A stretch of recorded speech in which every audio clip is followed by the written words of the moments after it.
ठोकरों से सीखकर वो आगे बढ़ती जाती है। हर बाधा को पार करके वो मंजिल पाती है। संघर्षों की कहानी उसकी सफलता की निशानी। वो है एक योद्धा, सपनों की दीवानी। नमस्कार दोस्तों, हमारे YouTube चैनल पर आप सबका स्वागत है। आज हम एक गांव की साधारण सी लड़की की असाधारण कहानी आपको सुनाने जा रहे हैं। कहानी अच्छी लगे तो हमारे चैनल को लाइक सब्सक्राइब जरूर कर दीजिएगा। आज की कहानी, काव्या संघर्ष से सफलता तक का सफर।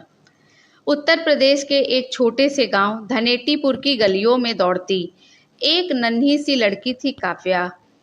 उसका मन किताबों में डूबा रहता। जब बाकी लड़कियां गुड़ियों और शादी ब्याह के खेल में लगी होती, काव्या अपनी माँ से पूछती, माँ, स्कूल की दीदी लोग बड़ी होकर क्या बनती हैं? माँ मुस्कुराकर कहती, जो चाहे बन सकती हैं, अगर मन में लगन हो। लेकिन गांव की गलियों में लड़कियों के सपनों को अक्सर चौखट से बाहर जाने की इजाज़त नहीं मिलती थी। काव्या का परिवार गरीब था। पिता खेतों में मजदूरी करते और माँ सिलाई का काम करती थी। घर में बिजली अक्सर गायब रहती और स्कूल तक पहुँचने के लिए रोज 4 किलोमीटर पैदल चलना पड़ता था। लेकिन इन तमाम मुश्किलों के बावजूद काव्या के चेहरे पर एक अजीब सी उम्मीद चमकती थी। गांव के सरकारी स्कूल में शिक्षा तो मिलती थी, लेकिन संसाधनों की कमी हमेशा आड़े आती। काव्या पुरानी किताबें मांग कर पढ़ती, रोशनी न होने पर दिए की लौ में पढ़ाई करती। जब दूसरी लड़कियों की शादी की बातें होती, वह सपनों में दिल्ली यूनिवर्सिटी की लाइब्रेरी में खो जाती। एक दिन उसकी शिक्षिका नीता मैम ने कहा, काव्या, तुम मेहनत से सब कुछ हासिल कर सकती हो, लेकिन उसके लिए आत्मविश्वास जरूरी है। लड़की होने का मतलब ये नहीं कि तुम्हारे पंख काट दिए जाएं। नीता मैम ने ही काव्या को पहली बार एक निबंध प्रतियोगिता के लिए चुना।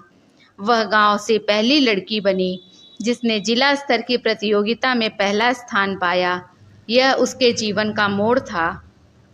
लेकिन जैसे ही काव्या ने 10वीं पास की और आगे पढ़ने की बात की, घर में बवाल मच गया। अब बहुत पढ़ ली, अब रिश्ते देखने का समय है, पिता ने कहा। काव्या ने हिम्मत नहीं हारी। उसने माँ से बात की, अपनी शिक्षिका की मदद ली और गांव के सरपंच के सामने खुद जाकर अपनी बात रखी। गांव वालों को भी यह हैरानी हुई कि एक लड़की इतनी साफ आत्मविश्वास से बात कर सकती है। आखिरकार माँ ने पिता को मनाया। शर्त थी, वह पढ़ाई के साथ साथ कुछ कमाएगी। काव्या ने रात में बच्चों को ट्यूशन देना शुरू किया और दिन में स्कूल जाती। फिर एक दिन उसका सपना पूरा हुआ। उसे दिल्ली यूनिवर्सिटी में हिंदी साहित्य में दाखिला मिल गया। दिल्ली का जीवन आसान नहीं था। भाषा, रहन सहन, सोच सब कुछ अलग था। कई बार काव्या को लगा कि वह यहाँ की नहीं है। क्लास में जब अंग्रेजी में बातें होती तो वह सहम जाती। एक बार एक सहपाठी ने कहा, तुम गांव की लगती हो।